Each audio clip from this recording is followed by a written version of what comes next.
আসসালামু আলাইকুম রহমতুল্লাহি ওয়া বারাকাতুহু। বিমানে ভ্রমণ করার সময় সাহারি এবং ইফতারের সময়সূচি কিভাবে নির্ধারণ করবে?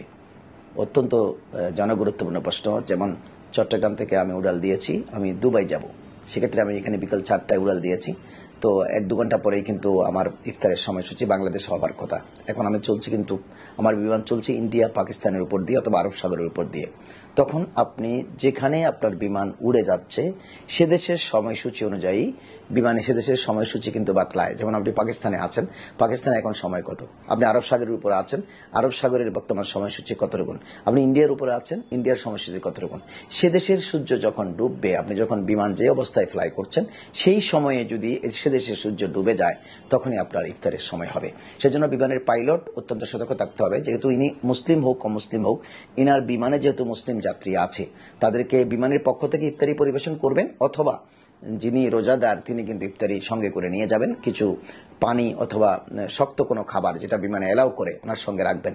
রাখার পরে উনি কি করবেন, সেই সময়সূচিটা এলান করবেন যে এখন রমজান মাসের রোজার ইফতারির সময় হয়েছে, আপনারা রোজা ভঙ্গ করুন।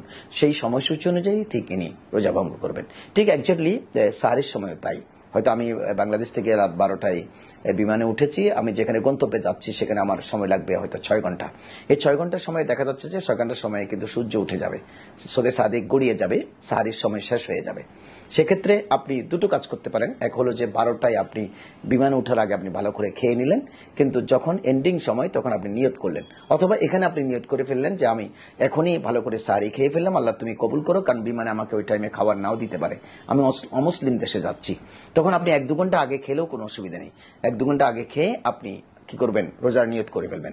অথবা বিমান কর্তৃপক্ষ যদি আপনাকে ঘোষণা দেয় যে ওরা মুসলিম দেশে যাচ্ছে এবং মুসলিম দেশের যাত্রীরা যাচ্ছে, তাদের পক্ষ থেকে যদি আপনার সাহারির ব্যবস্থা থাকে, তখন আপনি যে দেশের উপরে উড়াল দিয়েছেন, অর্থাৎ আমি আগে বলেছি যে আপনি পাকিস্তানের উপরে আছেন, আপনি দুবাইয়ের উপরে আছেন, আপনি ভুটানের উপরে আছেন, আপনি নেপালের উপরে আছেন, যে দেশে আপনি যাচ্ছেন সে দেশের শোবে সাদিকের সময়সূচি বিমানের পাইলটের কাছে জানা থাকতে হবে, এবং সে সময়সূচি অনুযায়ী অ্যানাউন্স করবেন এখন সাহারির শেষ সময় এত হয়েছে, আপনারা এতটুকুন সময়ে সাহারির সময় শেষ হয়ে যাবে, তার মধ্যে আপনারা সাহারি গ্রহণ করুন।